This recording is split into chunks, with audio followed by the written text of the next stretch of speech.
Hello दोस्तों, heart attack के patients में एटिपिकल प्रेजेंटेशन यानी बिना छाती में दर्द के हार्ट अटैक का होना, इसके बारे में जानना और समझना बहुत जरूरी है। क्योंकि अक्सर लोगों के दिमाग में ये मिसकंसेप्शन रहता है कि हार्ट अटैक मतलब छाती में दर्द होगा तो ही हार्ट अटैक होगा।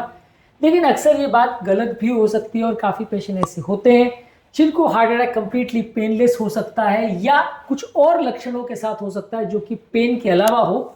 इन टिपिकल प्रेजेंटेशंस के बारे में या जहां पर रूटीन चेस्ट पेन या रूटीन प्रेजेंटेशन नहीं होता है उनके बारे में जानना समझना जरूरी, ताकि ये प्रॉब्लम्स मिस ना हो और पेशेंट्स की जान को बचाया जा सके। आज हम बात करेंगे हार्ट अटैक की टिपिकल प्रेजेंटेशंस पर। टॉपिक पर जाने से पहले जो लोग हमारे चैनल पर नए हैं उन्हें रिक्वेस्ट करूँगा चैनल को सब्सक्राइब करें। अगर ये कंटेंट यूजफुल लगता है तो अपने फ्रेंड्स फैमिली के साथ इसे शेयर करें, शायद ही किसी की जान को बचाने के लिए बहुत उपयोगी साबित हो सकता है। टॉपिक के दौरान कुछ इंटरेस्टिंग साइंटिफिक फैक्ट्स, कुछ प्रैक्टिकल यूटिलिटी की बात है, हमारा इस मामले में क्या ओपिनियन है और हमारा वर्डिक्ट क्या है, ये सारी चीज़ें भी आपको बताऊंगा। कुछ ऐसे इंटरेस्टिंग चीज़ें भी आपको बताऊंगा जो आपको ज्ञान भी देंगे और हैरान भी करेंगे, इसलिए बने रहिए हमारे साथ एंड तक। चलिए शुरू करते हैं हमारे साथ ये हल्का सा।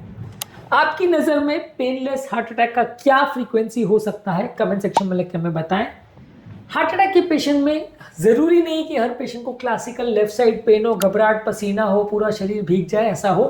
20 से 30% पेशेंट, खासकर उम्र दराज पेशेंट, डायबिटिक पेशेंट और फीमेल पेशेंट में एटिपिकल प्रेजेंटेशन हो सकते हैं। यहाँ पे पेशेंट को या तो बहुत कम दर्द होता है या लेफ्ट साइड दर्द नहीं होता, कहीं और दर्द होता है या पेन ही नहीं होता है। ऐसे पेशेंट्स भी कई बार आते हैं और यहाँ पे आपको इनको आइडेंटिफाई करना बहुत ज़्यादा ज़रूरी है, नहीं तो ये सारे पेशेंट्स अक्सर मिस हो जाते हैं और ये पेशेंट्स अगर मिस हो जाते हैं तो फिर अक्सर दिक्कत होती है। रिसेंटली भी हमारे पास एक पेशेंट आए थे जिनको हार्ट अटैक था, श्योर शॉट इसी में चेंजेस थे, लेकिन यंग पेशेंट था, मानने को ही नहीं तैयार था हार्ट अटैक है, और हार्ट अटैक लेके ही वो घर चले गए। ये मानने को नहीं तैयार थे कि मैं तो रोज़ दौड़ता हूँ, मैं तो रोज़ एक्सरसाइज करता हूँ, मेरे को हार्ट अटैक कैसे हो सकता है, जबकि उनको थोड़ा बहुत पेन भी था लेकिन एटिपिकल प्रेजेंटेशन था। तो एटिपिकल प्रेजेंटेशन में अक्सर पेशेंट मानने को ही नहीं तैयार होता कि मेरे को हार्ट अटैक भी हो सकता है, इसलिए इस एस्पेक्ट को समझना जरूरी है। अक्सर ये एटिपिकल प्रेजेंटेशन में कोई भी लक्षण नहीं हो ऐसा नहीं होता। काफ़ी पेशेंट में सडनली बहुत ज़्यादा कमजोरी, सुस्ती का एहसास होगा, जहाँ पेशेंट को कोई और प्रॉब्लम नहीं है, कोई और कारण नहीं है, बहुत ज़्यादा कमजोरी सुस्ती हो रही है बिना किसी कारण के, या सडनली बहुत ज़्यादा नॉजिया, इंडाइजेशन और गैस का एहसास होगा जो कि बिना किसी और कारण के हो रहा है। अगर ऐसे पेशेंट में पहले की कुछ हार्ट प्रॉब्लम की हिस्ट्री तो डेफिनेटली कार्डियक इवैल्यूएशन होना चाहिए। इसके अलावा अगर किसी व्यक्ति को पीठ में दर्द हो रहा है या जबड़े में दर्द हो रहा है तो वो भी एक एटिपिकल प्रेजेंटेशन में आता है। जहां लेफ्ट साइड दर्द नहीं हो रहा, हाथ में कोई दर्द नहीं हो रहा है, लेकिन जबड़े में थोड़ा सा दर्द हो रहा है, तो वो भी हार्ट अटैक का प्रेजेंटेशन हो सकता है। कई बार किसी व्यक्ति को सिर्फ सांस फूल रही है लेकिन कोई और दर्द नहीं है, वो भी हार्ट अटैक का प्रेजेंटेशन हो सकता है। कई बार कोई व्यक्ति सडनली बेहोश हो जाते हैं और कोई और सिम्टम्स नहीं होते, तो ये भी हार्ट अटैक का लक्षण हो सकता है। कई बार किसी व्यक्ति को सिर्फ धड़कन की प्रॉब्लम होती है, कोई पेन नहीं होता, पेशेंट धड़कन की प्रॉब्लम को और डिस्कम्फर्ट को लेके आता है, वो हार्ट अटैक का प्रेजेंटेशन हो सकता है। कई बार किसी पेशेंट को सिर्फ माइल्ड चेस्ट में डिस्कम्फर्ट होता है और वो प्रेजेंटेशन के साथ भी आता है। ये काफ़ी कॉमन है और हमारे पास हार्ट अटैक के रेगुलरली महीने में बहुत सारे पेशेंट आते हैं। एटलीस्ट 20% पेशेंट ऐसे आते हैं जिनको या तो टिपिकल पेन नहीं होता है, और होता भी है तो बहुत अलग तरीके का पेशेंट को पेन होता है या बहुत कम पेन होता है, जो कि हम जब जांच करते हैं तो कंफर्म होता है कि हार्ट अटैक है। लेकिन अक्सर अगर आप ध्यान नहीं दो या पेशेंट भी इस मामले में इग्नोर कर दे और घर पर ही बैठा रहे तो इस तरह के पेशेंट अक्सर मिस हो जाते हैं। और ये फीमेल पेशेंट में ज़्यादा होता है, उम्र दराज पेशेंट और डायबिटिक पेशेंट में ज़्यादा होता है। अक्सर फीमेल पेशेंट नॉजिया, वॉमिटिंग और गैस के प्रेजेंटेशन के साथ ज़्यादा आती हैं रादर दैन चेस्ट पेन। इस मामले में यूरोपियन हार्ट जर्नल में भी दिखाया गया था कि फीमेल पेशेंट में कंपेरेटिवली एटिपिकल प्रेजेंटेशन होने का चांस ज़्यादा होता है। एल्डरली पेशेंट में कई बार थोड़ा बहुत कंफ्यूजन, डिजीनेस, लेथार्जी, चक्कर आना ऐसे सिम्टम्स हो सकते हैं। थोड़ा बहुत सांस फूले लेकिन कोई छाती में दर्द ना हो, ऐसा हो सकता है। इसके अलावा डायबिटिक पेशेंट्स में अक्सर पेनलेस हार्ट अटैक हो सकता है। पेनलेस हार्ट अटैक और साइलेंट हार्ट अटैक पर हमने ऑलरेडी डिटेल वीडियो किया है। इस तरह के पेशेंट में व्यक्ति के जो हार्ट के फाइबर्स होते हैं जो पेन का मैसेज ब्रेन के पास ले आते हैं वो डैमेज हो जाते हैं, इसलिए पेशेंट को कोई पेन का एहसास नहीं होता और वो हॉस्पिटल नहीं जा पाता।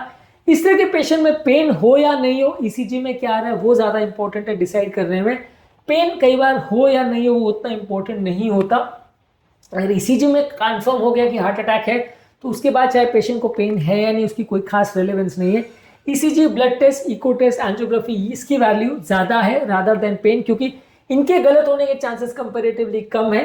इनके नॉर्मल होने के चांसेस फिर भी हैं, पर अगर ये अब नॉर्मल है तो उसकी वैल्यू ज़्यादा मानी जाती है और उसके गलत होने के चांसेस लगभग बहुत कम होते हैं। तो अगर आपके ईसीजी को अगर में साइंस सिम्टम्स हैं और आपको भले एटिपिकल प्रेजेंटेशन है या कोई पेन नहीं है या सिर्फ थोड़ा बहुत माइल्ड सिम्टम्स भी है, अगर ईसीजी को में आ गया है तो फिर उसकी वैल्यू बहुत ज़्यादा होती है और उसको आपको ज़्यादा इंपॉर्टेंस देनी पड़ती है।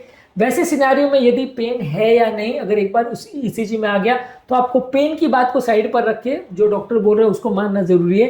नहीं तो ऐसे सिचुएशन में हमारे बहुत सारे पेशेंट्स ऐसे आते हैं, साल भर में कम से कम 5-10 पेशेंट ऐसे आ ही जाते हैं जो हार्ट अटैक लेके घर चले जाते हैं क्योंकि वो मानने को तैयार ही नहीं होते कि उनको हार्ट अटैक है। और कई बार इस तरह के पेशेंट वापस आ ही नहीं पाते क्योंकि घर जाके मर जाते हैं। तो ये बीमारी पोटेंशियली लाइफ थ्रेटनिंग है, 30% इसमें जान जाने का रिस्क होता है। तो ऐसे टाइम पे यदि आप पेन के मान के बैठे रहेंगे कि हमको पेन होगा तो ही हार्ट अटैक होगा, तो ये बड़ी गलती साबित होती है और जो कि जानलेवा गलती साबित होती है, कई बार संभलने का कई बार मौका भी नहीं देती है। ये आपको ध्यान रखने की ज़रूरत है। रात के टाइम कई बार इस तरह के प्रेजेंटेशन काफ़ी कॉमनली होते हैं। पेशेंट को सिर्फ थोड़ा बहुत सांस फूलती है, थोड़ी घबराहट बेचैनी होती है, उसको लगता है कि चलो सुबह देखेंगे और अक्सर इस चक्कर में हार्ट अटैक मिस हो जाता है। कुछ मेडिसिन जैसे बीटा ब्लॉकर जो अक्सर हार्ट के पेशेंट में दी जाती है, वो कई बार जो पसीना आना, घबराहट होना और दर्द होने के सिम्टम्स को कुछ हद तक कम कर सकती है। इस वजह से भी हार्ट अटैक थोड़ा सिम्टम फ्री या कम सिम्टम वाला हो सकता है, जिसकी वजह से मिस हो सकता है। तो कुछ मेडिसिन भी इसको इन्फ्लुएंस करती है। डायबिटिक पेशेंट्स में अगर कुछ भी एटिपिकल हो रहा है तो उनको ज़्यादा ध्यान रखने की जरूरत है, क्योंकि एटिपिकल प्रेजेंटेशन डायबिटीज़ वाले पेशेंट में बहुत ज़्यादा होता है और वहाँ पे यदि आप इस पर प्रॉपर ध्यान नहीं दो और इनको मिस कर दो तो मृत्यु दर कई गुना ज़्यादा होता है। क्योंकि डायबिटीज़ में अपने आप में वैसे भी हार्ट अटैक में मृत्यु दर ज़्यादा होता है।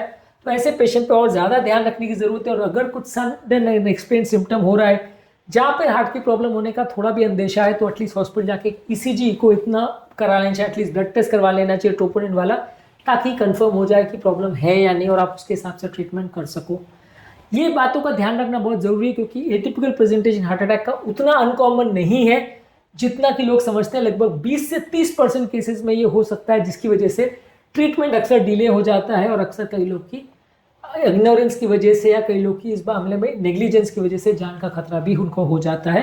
हमारा इस मामले में फाइनल वर्डिक्ट ये कि जैसे अनयूजुअल आपको कोई भी थकान, कमजोरी, उल्टी, सांस फूलने का प्रॉब्लम, गले में दर्द, जबड़े में दर्द होना, पीठ में दर्द होना, ऐसे लक्षण हो रहे हैं जहाँ पे आपको सिग्निफिकेंट रिस्क फैक्टर्स है, तो आपको ध्यान रखना जरूरी है। खासकर उन लोग को जिनको पुराने ब्लॉकेज की हिस्ट्री है, फैमिली हिस्ट्री है या जिनकी उम्र ज़्यादा है, फीमेल पेशेंट्स है, डायबिटिक पेशेंट्स है, तो उनको और ज़्यादा ध्यान रखने की ज़रूरत है क्योंकि इवन माइल्ड या अनयूजुअल सिम्टम्स भी हार्ट अटैक का इंडिकेटर हो सकता है। और यदि ऐसे केस में आप कुछ नहीं है ये मान के इग्नोर करते हो और घर पे बैठे रहते हो तो ये डेंजरस हो सकता है, जान का खतरा भी हो सकता है। इस मामले में प्रॉपर अवेयरनेस होना बहुत सारे लोग की जान बचा सकता है। इसे टॉपिक एंड करने से पहले आपसे रिक्वेस्ट करूंगा कि यदि आपको ये टॉपिक यूजफुल लगा हो तो फ्रेंड्स फैमिली के साथ इसे शेयर करें।